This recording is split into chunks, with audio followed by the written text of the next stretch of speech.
ஒரு சின்ன பதிவு பிடிச்சிருந்தா பாருங்க, இல்லைன்னா தள்ளி விட்டுருங்க. சரிங்களா? தாய் தகப்பனை பற்றி தான் பேச போகிறேன். மனசை ரொம்ப பாதிச்சது இன்னைக்கு எனக்கு ஒரு விஷயம்.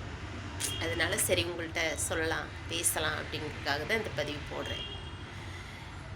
யாரையும் சங்கடப்படுத்துறதுக்காகவோ குத்தி காமிக்கிறதுக்காகவோ பேசலை.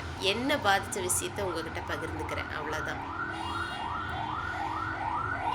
தாய் தகப்பேன் இருக்கிறப்ப வயசானதுக்கு அப்புறம் தாங்க அவங்க நம்மக்கிட்ட அன்பை எதிர்பார்க்குறாங்க. அவங்க கை கால் நல்லா இருக்கிறப்ப, அவங்க பாடுபடுறப்ப நம்மளை அவங்க தேடுறது கிடையாது.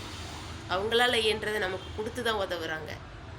என் பிள்ளைக்கு வேணும், என் பையனுக்கு வேணும்னு கொடுத்து உதவுறாங்க. ஆனால் முடியாத காலத்தில் அவங்க படுக்கையில் இருக்கிற நேரம், அம்மா சாப்பிட்டியா, அப்பா சாப்பிட்டியா அப்படின்னு 3 வேளை சோறு வேண்டாங்க, 2 வேளை அவங்களுக்கு சாப்பாடு கொடுத்து நீ இருக்கியாம்மா இருக்கியாப்பான்னு கேட்டால் போதுங்க. அந்த அன்பை தான் அவங்க எதிர்பார்க்குறாங்க. இன்றைக்கி நான் எல்லாத்தையும் சொல்லலை, அவங்கவுங்க சூழ்நிலை. நம்மளில் ஒரு சில பேருக்கு தாய் தகப்பனை வச்சு பார்த்துக்க முடியாத ஒரு சூழ்நிலை ஆகிடுது. அவங்க இருக்கிறப்ப அவங்களுக்கு சாப்பாடு போட்டு நீ நல்லா இருக்கியாம்மா நல்லா இருக்கியாப்பான்னு ஒரு வார்த்தை கேட்டு அக்கறையாக பார்த்துக்க முடியாத நாம, அவங்க இல்லாதப்ப அவங்க ஃபோட்டோ முன்னாடி அவங்களுக்கு பிடிச்சதெல்லாம் வச்சு அவங்கள கும்பிடுறோம், படையல் போடுறோம். அதில் ஒரு வாயாவது அந்த பதார்த்தத்துலேயோ அந்த சாப்பாட்லேயோ அவங்களால எடுத்துக்க முடியுமா? நம்ம வச்சு என்ன புண்ணியங்குங்க? இருக்கிறப்ப பார்த்துக்க முடியாத நாம ஃபோட்டோவுக்கு முன்னாடி படையல் போடுறது என்ன அர்த்தம்?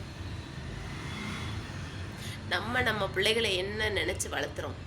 நல்லபடியாக பார்த்துக்கிடணும், பாசமாக இருக்கணும், நம்ம மேலே அக்கறையாக இருக்கணும், குழந்தைங்க நல்லபடியாக வளரணும், அவங்க வாழ்க்கை நல்லா இருக்கணும் அப்படின்னு நினச்சி தானே வளர்த்துறோம். நம்மளையும் அப்படி தானே வளர்த்துருப்பாங்க. நம்ம வளர்ந்ததுக்கப்புறம் அவங்கள நம்ம குழந்தைகளாக பார்க்கணுங்க. பெற்றவங்க ஒரு வயசுக்கு மேலே குழந்தைங்க. என் மனசை ரொம்ப பாதிச்சுது ஒரு விஷயம். ஒரு வயசானவங்கள பார்த்தேன், அவ்வளோ சங்கடமாக இருந்தது.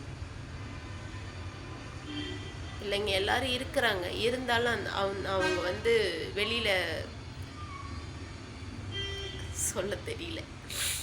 ரொம்ப கஷ்டமாக இருந்தது. முடிஞ்ச வரைக்குங்க இந்த ஒரு வாழ்க்கை தான். பெற்றவங்கிறது ஒருத்தவங்க மட்டும்தான். அவங்கள தவிர அந்த இடத்த வேற யாராலையும் நிரப்ப முடியாது. தாய் தகப்பனோடு இருந்து வாழ்கிற கொடுப்பனை எல்லாத்துக்கும் கிடைக்காது. எனக்கெல்லாம் இல்லைங்க. ஒருவேளை எனக்கெல்லாம் இருந்திருந்தா கண்டிப்பாக நான் நல்லா பார்த்துருப்பேன். ஏன்னா ஒரு வயசுக்கு மேலே அவங்க குழந்தைங்க என்ன நம்மக்கிட்ட பெருசாக எதிர்பார்க்க போகிறாங்க?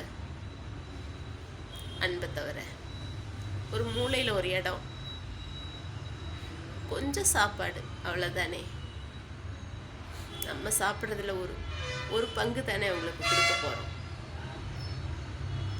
முடிஞ்ச வரைக்கும் பெரியவங்களை பார்த்துக்குவாங்க.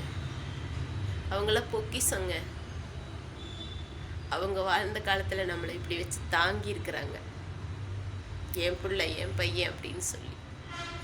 அவங்க முடியாத காலத்தில் அவங்கள நம்ம தாங்க வேண்டாங்க, ஜஸ்ட்டு பார்த்துக்கலாமே போக வரைக்கும்.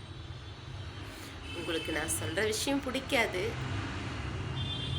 யாராவது ஒரு சிலருக்காவது இது புரிஞ்சா சரி. யார் மனசையும் கஷ்டப்படுத்துறதுக்காக இந்த பதிவு கிடையாது, சரிங்களா? என் மனசு பாதிச்சதுனால இந்த பதிவு.